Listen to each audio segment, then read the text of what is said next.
Fala comigo, estudante.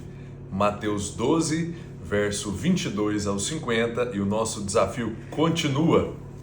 Bem no início, nós temos uma revisão de um episódio onde Jesus está fazendo sinais, está curando pessoas, expulsando demônios.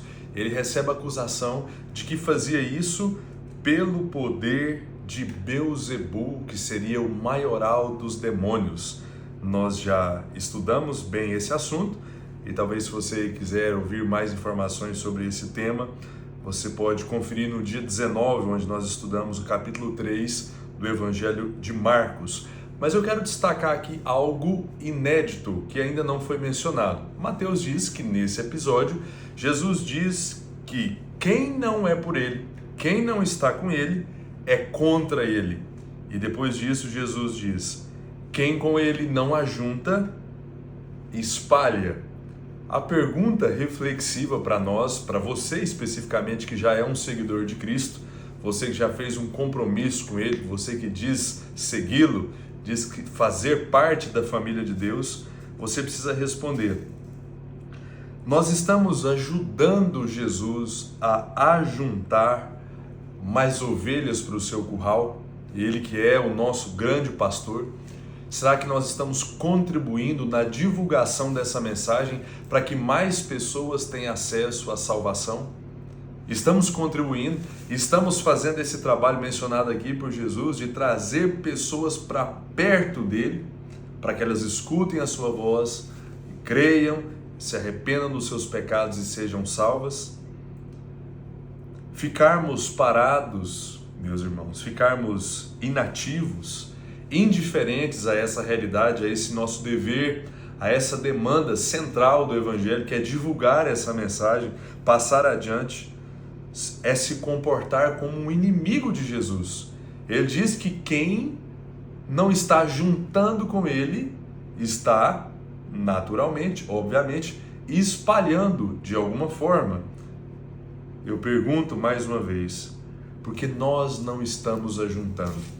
O que tem te impedido? Qual é a explicação? Será que você não está se esforçando para ajudar a ajuntar pessoas por vergonha de se posicionar publicamente e talvez perder o apreço de algumas pessoas, ser cancelado? Será que você está deixando de ajuntar por despreparo, por não ter o conhecimento necessário? Ou talvez por algum tipo de pecado e você se sente inseguro, porque talvez as pessoas podem apontar o dedo para você? Independente de qual seja o motivo, é tempo de nós focarmos nesse nosso dever de ajuntarmos juntamente com Jesus, juntamente com os seguidores que estão levando esse dever a sério. Ele diz: quem comigo não está ajuntando, naturalmente está espalhando. Então que Jesus nos ajude a mudarmos essa realidade, se esse for o seu caso. Segundo lugar, nós temos outra revisão, algo que nós já também estudamos. Jesus faz a analogia da árvore, nos ajudando a conseguir identificar, já que nós não temos um medidor de fé para sabermos quem é salvo ou não, quem é discípulo verdadeiro ou não. Ele nos instrui a olharmos os frutos, o caráter da pessoa, as atitudes da pessoa. E aqui nós temos uma informação nova que me chamou muita atenção. Nós já temos a convicção de que o julgamento de Deus é amplo e abrangente. Nada vai passar desapercebido por Deus no dia em que Ele mandar Jesus, não para salvar, mas para julgar o mundo. E aqui nós nos deparamos com um texto que afirma que nem mesmo palavras nossas deixarão de ser tratadas, deixarão de participar de um tribunal. E aqui eu estou falando com pessoas que ainda não fazem parte da família de Deus, pessoas que ainda não foram salvas, porque cristãos que já foram salvos não terão que tratar dos seus pecados em relação a ser condenado. Não existe essa prestação de contas para um tipo de punição. Por mais que nós seremos salvos, talvez a gente tenha que passar por um purgatório, alguma coisa nesse sentido. Não é isso que o texto está ensinando, mas falando de pessoas que que ainda não deram esse passo, que estão caminhando para a condenação eterna. Jesus afirma que nenhuma palavra deixará de ser levada a esse tribunal. Deus julgará cada palavra que nós proferirmos. E às vezes as pessoas se escondem de trás da seguinte justificativa: eu não sou de fazer muita coisa errada, eu até falo, eu ameaço, eu lato muito, mas acaba que eu não faço muita coisa. Meu amigo, nós temos uma imensa lista de pecados que nós cometemos com a nossa fala. Maledicência, mentira, xingamentos, nós podemos pensar em outras coisas ainda que são pecados que nascem da nossa boca, da nossa língua. Jesus está dizendo, tudo que nós falarmos, nós teremos que prestar contas. Nós já sabemos também que os nossos pensamentos serão tratados e julgados da mesma forma. De onde nós tiramos essa ideia? Lembra que Jesus diz que aquele que olhar para uma mulher com um pensamento, uma intenção impura, ele já cometeu adultério? Lembra disso? Então, ele julgará palavras, ele julgará pensamentos, ele julgará atitudes, coisas que nós fazemos com as mãos, com os pés, no geral, atitudes, e ele também julgará motivações. De onde é que nós tiramos essa informação? Lembra daquelas pessoas que estavam orando para ser vistas? Ofertando para ser vistas? Elas estavam pecando contra Deus por terem essa motivação totalmente equivocada, agindo como religiosos, hipócritas, fazendo coisas para ser vistas. Então observe que o cerco fecha o indivíduo que ainda não creu, que ainda não se arrependeu de todos os lados.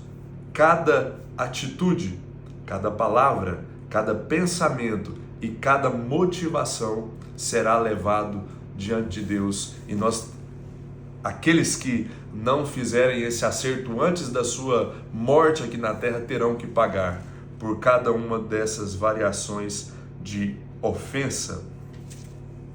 Terceiro lugar, a sede por sinais continua. E nós temos mais um episódio aqui de pessoas que estavam com seu coração extremamente endurecido, petrificado. E aqui eles estão pedindo, Jesus, queremos mais sinais, faz mais alguma coisa aí, faz mais alguma mágica aí que nós vamos crer em você como Messias, como Salvador. E Jesus diz para vocês, nenhum sinal a mais. O único sinal que vocês verão é algo que aconteceu há alguns anos, bem antes de eu chegar aqui nesse mundo, que foi aquele famoso episódio de um homem que foi engolido por um peixe, lembra disso? Jonas e a cidade de Nínive.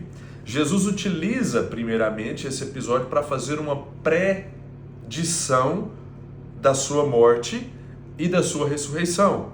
Ele está preparando os seus discípulos, ele está já prevenindo as multidões de que ele veio para morrer e para ressuscitar ao terceiro dia.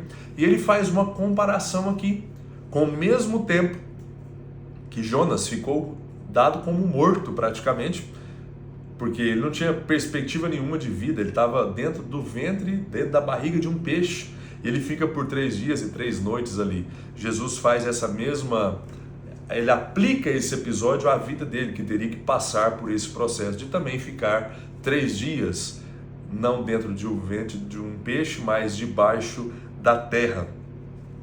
Nínive, então, que teve esse pregador, Jonas, passa por toda a cidade dizendo: em 40 dias, Deus vai destruir completamente essa cidade. Se arrependam, mudem o estilo de vida de vocês. E nós sabemos que a cidade foi poupada. Naquele momento, por conta do discurso, da pregação de Jonas, depois que ele foi liberto do ventre daquele peixe, da barriga daquele peixe, ele vai, entrega essa profecia, dá esse recado. Deus não destrói por conta do arrependimento, da mudança de vida, da mudança de percepção de pecado dos habitantes daquela cidade. E aqui Jesus, olhe só, primeiro ele já comparou as cidades que nem faziam parte de Israel com Corazim e Betsaida, nós vimos isso ontem. E depois ele compara Cafarnaum com Sodoma, dizendo que se ele faz os sinais, se ele prega o que pregou naquelas cidades, elas teriam se arrependido. E agora ele está comparando as pessoas, os religiosos aqui, com os habitantes da cidade de Nínive, a perversa cidade de Nínive. Eles matavam sem motivo, faziam montões e montões de corpos e cadáveres das batalhas que eles empreendiam, eram brutais, todos os tipos de pecados, idolatria, eram sanguinários, mas mesmo esse povo foi salvo através do arrependimento. Esse é o primeiro exemplo que Jesus cita aqui para constranger aqueles homens, aqueles religiosos. E depois disso aparece a rainha do sul, que era uma mulher de muito longe. Ela viajou do seu país, uma distância muito grande, para chegar até Israel, isso também bem antes de Jesus ter vindo ao mundo, para conhecer a sabedoria e os tesouros de um famoso rei, Salomão, filho de Davi. Essa, muito provavelmente, é a rainha de Sabá, que aparece no primeiro livro dos Reis, capítulo 10, do verso 1 até o 13. Ela vem e fica encantada pela sabedoria, pelo conhecimento de Salomão. E de alguma forma, nós não sabemos como, a graça alcançou o coração dessa mulher e ela, de alguma forma, foi salva. Tanto que ela aparece aqui, juntamente com os habitantes de Nínive, como pessoas que, na ressurreição, iriam estar na posição, não sabemos como isso vai acontecer, de juízes, condenando a atitude desses religiosos hipócritas que estão diante de Jesus pedindo algum sinal. Jesus diz: não, para vocês não haverá mais nenhum tipo de sinal. A sede, na verdade, por sinais e demonstrações de poder, revelava um coração endurecido, rebelde contra Deus e que não queria se curvar ao senhorio de Jesus. Em quarto lugar, nós vemos que o mundo espiritual é bem real. É um fato que muitas igrejas neopentecostais que não têm uma linha doutrinária robusta, que se entregaram ao misticismo, a coisas relacionadas ao ocultismo, elas de alguma forma depreciaram a doutrina dos demônios, no sentido de que tudo é culpa de demônio. Todas as explicações para tudo que acontece tem demônio. É algum demônio que está fazendo isso. E em muitos casos nós vemos uma ação teatral, onde tanto o pastor como a pessoa que está dialogando com ele estão fazendo uma espécie de encenação, algo artificial para enganar, para iludir as pessoas. E isso, a palavra que me falhou na memória é banalizar. Tudo isso tem banalizado esse assunto, mas o mundo espiritual é real. Os demônios estão por aí afora ainda deitando e rolando. Eles têm ainda da parte de Deus uma certa liberdade para atuar nesse mundo caído e que está sendo grandemente influenciado por Satanás, o maioral de todos os demônios. E aqui Jesus está ensinando que alguém que for liberto, que de alguma forma conseguiu se livrar de um espírito maligno, como acontecia quando Jesus estava discursando, atendendo as multidões, precisa ficar vigiando constantemente, porque o espírito que foi expulsado uma vez vai continuar assediando essa pessoa, desejando com todas as suas forças voltar para habitar na vida dessa pessoa e exercer algum tipo de controle, exercer algum tipo de influência na vida dessa pessoa. Só assim eles podem realizar os seus maus propósitos, os seus maus desígnios. Então, se esse indivíduo não se dedicar totalmente a Jesus, Jesus aqui utiliza até uma quantidade maior de demônios, ele diz, virão outros 7, além desse que saiu, para habitar a vida dessa pessoa. Então, o grande desafio de alguém que conseguiu se livrar da presença, da habitação de algum espírito maligno, é se dedicar totalmente ao seu novo Senhor, a Jesus, para que essa pessoa não tenha problemas. Por último, também revisão, Jesus se declara aí como nosso irmão mais velho. Que privilégio, não? Que honra fazer parte da família real e poder chamar Deus de Pai, poder chamar Jesus de irmão e poder chamar milhares de pessoas ao longo de todas as eras de irmãos. Uma família gigantesca, numerosa, que Deus tem reunido, como nós vimos, que Deus tem ajuntado. Que Ele encoraje você, que Ele encoraje a todos nós, para que nós possamos nos dispor para ajuntar o maior número de pessoas para essa grande família. Que Deus nos abençoe.